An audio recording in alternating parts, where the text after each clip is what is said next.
Hi guys! So March 31, malapit na magbubukas na ang Enhanced Caregiver Pathway. So, ready na ba ang lahat? So, excited ko no para sa inyo. So, ito yung ang i-share ko ngayong araw na ito is yung fees and requirements and things you will need bago mo isa-submit sa IRCC. So, magkano ba ang estimate mong gagastusin na pera na kakailanganin mo sa application na ito? So, this amount guys na i-share ko sa inyo is in Canadian, Canadian na currency. So, ang main applicant po is 550. This amount was, 2022. Ngayon, 2025 na. So, there's possible na nag-increase ang mga fees na ito, but at least meron kang estimate kung magkano ang kakailanganin mong pera kung mag-apply ka this year. So, main applicant is 550. Kung may dependents ka, married ka, may anak ka, or single parent ka, may anak ka, babayaran mo din sila. It's because madideclare sila sa application mo, kasali sila. So, kung gusto mo silang dalhin dito, asawa mo or ang anak mo, they're your immediate dependent. So, kung ang asawa mo, 550 din siya. And then, kung meron kang child na minor, 150. Biometrics po, per person babayaran. Hindi magbabiometrics ang minor, ang adult lang. So, ang applicant and also the spouse, 150, 170 Canadian dollars per person po yan. And then, temporary resident, yun yung open work permit. So, na fee. Yun yung babayaran mo, 255. So, photocopy of passports, bio pages, yun yung part ng passport mo, and stamp pages. And then, sa IELTS exam. So, sa IELTS exam, magkano ba ang bayad sa IELTS exam? So, it depends kung saan ka, halimbawa nasa Pilipinas ka ba, sa Singapore ka ba, or saang bansa ka. Depende po yun sa kung magkano ka. Yung sa akin naman dati, nung panahon kong nag-exam ako, year 2021, 2,145. So, ngayon, I'm not sure kung magkano na siya ngayon sa rate sa Hong Kong ha. And then, medical. Ang medical ko noon, 2,170 Hong Kong dollars. So, kung saan ka mag-medical, kung saan ka malapit, magkaiba ang presyo po noon. So, itong sa akin naman is sa Hong Kong to 2,170 Hong Kong dollars. So, yun yung sa medical. And then, NBI. Sa NBI din, sa Hong Kong ako sa Philippine Consulate or sa Philippines ka ba magpapakuha. Dati ako, 350 to siya, Hong Kong dollars. So, kung sa iba, sa agency ka, 400 Hong Kong dollars. But it depends. Kung yung sa akin kasi, may kakilala ako, 350. And then, so yun, NBI, police clearance, 225. So, mag-add ako ng I'm going to add separate video pa. Halimbawa, kung nagstay ka ng 6 months or over sa ibang bansa, then kakailanganin kasi yan ng police clearance. So, mag-a-add ako ng video about this police clearance kung paano siya kukunin. So, yun yung mga fees mo, medical, IELTS, and ECA. Ang ECA is 200. Magkano ba yung sa ECA ko dati? Nakalimutan ko. Ang ECA mo, kailangan yun ang original. Ang ECA report mo is original. And then, yun. ECA. Something like that, 240. Kasi ngayon, malapit na sa 300 eh. 300 yung nababasa ko sa group chats, nasa 300 na siya. 300 na siya mahigit. So, 300 Canadian dollars ha. So, meron ditong amounts na sinasabi ko na in Hong Kong dollars siya. Kasi kung saan ka mag-medical, yun yung currency na gagamitin mo. So, it's the same as the IELTS. Kung saan ka malapit, doon ka mag-IELTS. So, iba din ang currency noon. So, kung Hong Kong ka. Kung Philippines ka. Kung sa Canada. Currency na gagamitin mo. So, yun. And then, ECA report, kailangan yun. So, proof of capability to do the job, employment letters, trainings, and seminar certificates. Gaya ko dati, meron kasi akong caregiving certificate and nakalagay sa resume doon na meron akong caregiving certificate. So, hinanapan ako ng itong amo ko dati na anak siya na I have read it in your resume na meron kang caregiving certificate. May I see it? So, yun, sinend ko sa kanila ang certificate ko, yung certificate ko na nag-graduate ako ng caregiving. Certificate ng TESDA ang sinend ko sa kanila. And reference letters from your, halimbawa, if you're in Hong Kong right now or in Middle East or Singapore, reference letters from that employer, pwede hihingi ka. And then ECA report supported with transcript of records and diploma. So kung meron kanyang tatlo, TOR and also as diploma. So birth certificate, dapat ang mga birth certificate na to is naka-PSA. Marriage certificate kung married ka. And then advisory on marriages sa PSA paper kung halimbawa lang for married lang to ang status. And then NBI police certificate, yun. So that depends sa kung magkano, kung mag-agency ka, magpakuha ka sa agency or mga kakilala mo lang. So police certificates from countries, so ito na yung sinabi ko. 2 photos, PR visa, para to sa'yo dalawa. So merong photo specification, specific size. So kung pupunta ka sa studio, alam na ng ano yun, alam na ng yung mga photographer na this is for Canada, this is for Australia. Magkaiba kasi ang sizes. Meron silang specific size. So sa spouse naman, ang kakailanganin mo is birth certificate, passport, NBI police certificates from country you have stayed for 6 months or over, and then advisory on marriage, and then 2 photos, PR visa. So the same, no, 2 photos food. Sa minor child, so gaya ko, single applicant, meron akong minor na anak. And then ang kailanganin is birth certificate and passport and 2 photos sa PR visa. So yun.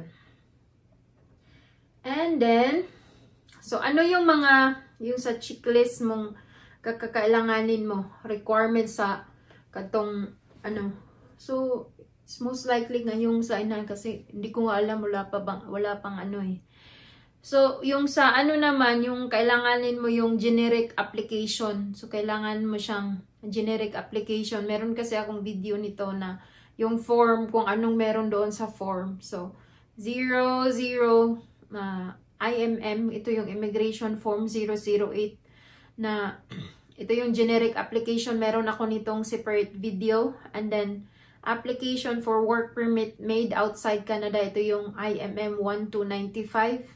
So meron ako din video niyan. Lahat ng mga forms ang nakasulat. Additional dependence declaration. So meron siya IMM 008, and then background declaration is Schedule A, and then IMM 5669, Schedule 19A, home child. Ito yung sa yung declaration for and language assessment. So ito yung IMM 5983. So ang number 6 is offer of employment. Ito yung kontrata na manggagaling sa employer. And then additional family information. So kasi ma-declare kasi yung family mo, lahat ng parents, including sa mga siblings mo. So meron siya doon parang family tree. Meron siyang declaration doon na ilalagay sila lahat, so makikita lahat ang yung family tree mo sa applicant.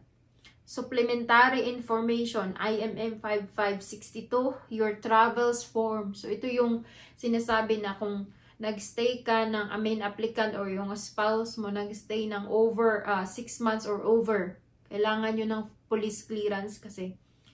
So sa IELTS, dapat ang IELTS kasi merong academic, merong general training. So ang pipiliin mo is general training. Kasi ang academic is for, ang kumukuha niyan, gumagamit niyan is yung mga SP, mga international students. Kung gusto mo mag-SP, caregiver ka, ang papasukan mo dito. So general training.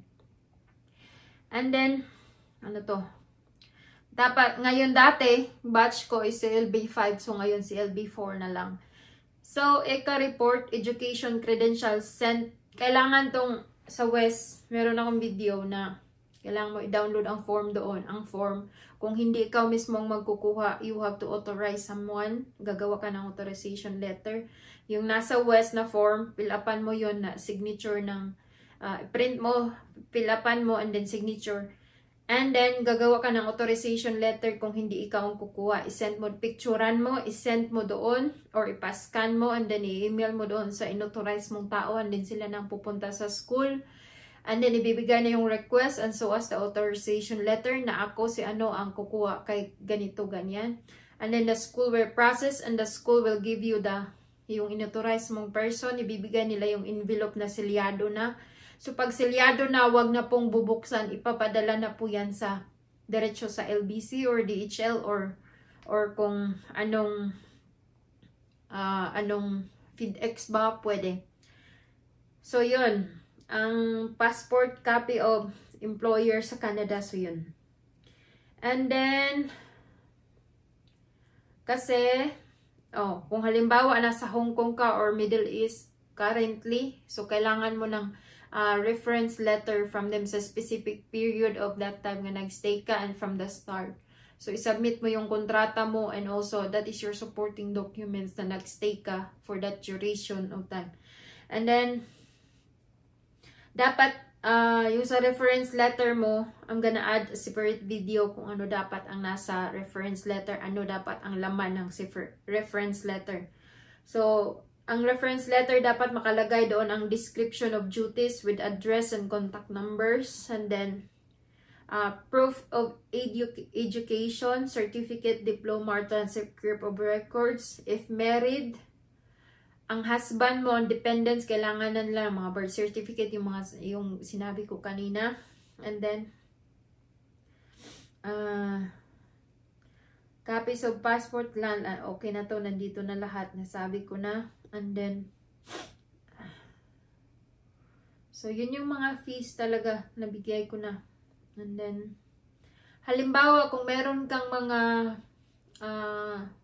travel sa yung passport, kasi hahanapin kasi yan, madideclare kasi yan, diba? Kasi kung nag-stay ka ng 6 months or over, kakailanganin yun doon. So, copies, kailangan siya ng makikita yan doon sa na-declare mo, makikita yun doon sa stamp na nakastamp sa passport mo kung kailan ka pumasok o lumabas sa bansa na yan. So, yun.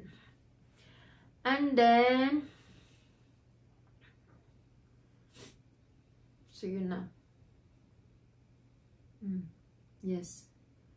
So, yun na yun lahat. And then, dati, kumuha din kami ng parang in preparation lang din. Kasi, diba, certificate and training. So, kumuha ako ng while waiting, kumuha din kami ng kaibigan ko ng CPR training sa Red Cross. So, that depends on you. Pero, hindi naman siya requirement. Pero, okay din siya kasi akin naman, free naman yun. Yung parang amo ko ang nagbayad. So, kung kaya mo namang kumuha, so kumuha ka. Kung may time ka, kumuha ka. Kasi 3 days lang yun 3 days straight. So, yun. So, and also pay stub, yung proof of payments good sa employer mo and sa'yo. Kailanganin mo yun, supporting documents na bayad ka talaga. Contracts, pay stubs, and ang tawag nito, bank statements. Kung ang transferred ba ng sahod mo is through bank. And then, if you were paid in cash, kung halimbawa, if you were paid in cash, the employer needs to specify sa ilahaganing letter, reference letter na how much and how often do you receive your salary. So, dapat naka-specific, indicated siya doon sa reference letter mo na andun talaga siya na you are being paid through cash basis. So, yun. So, upon submission, so ito na, nag-gather mo na lahat ang requirements mo.